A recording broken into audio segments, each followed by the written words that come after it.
Welcome back to the channel.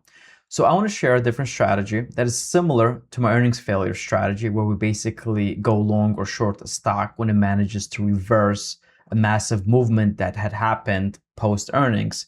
Well, you can do the same thing when you have massive news come out about a specific stock. And we're going to use two examples here. One example actually got triggered yesterday, and I'm long this company. It's actually Intel. And Intel is having a great day. And I'm not going to sit here and say it's because my stock pick of Intel was superb and that is why it's having a great day. No, because, well, chips are just having a phenomenal day today. But let's put that aside for a second. A couple days ago, Intel announced a massive offering of about $15 billion. This was on Monday, it led to a very big sell-off right away, right? This is kind of when it came out, as far as I remember. And as you could see, it ended up 6% drop. So we see that 6% drop. Clearly, that piece of news is material to the stock.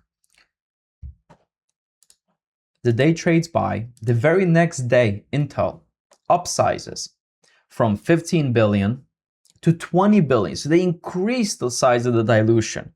The stock drops once again, an additional 2%. Okay.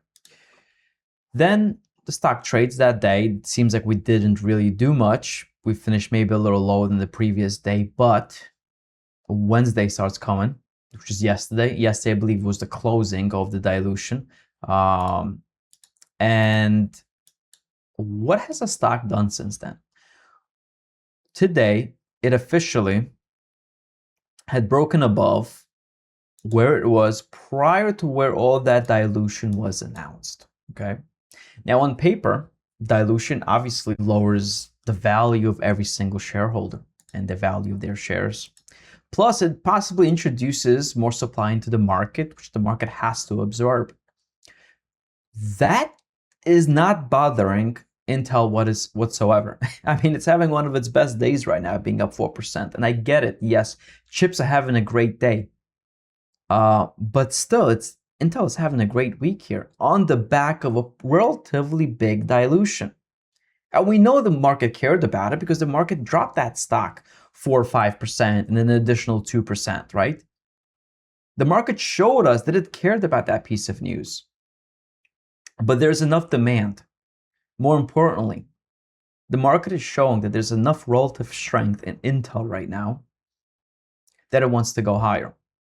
So yesterday I did end up buying a bunch of calls, just straight up naked calls in Intel. I think the 103 calls before close, due to how well it was trading post dilution event. Again, I'm simply trying to make a play here on the relative strength.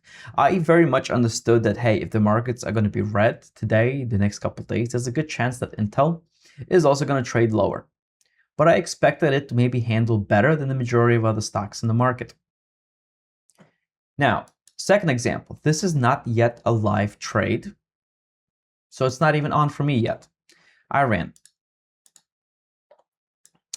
They announced massive news, a deal with Microsoft for $10 billion.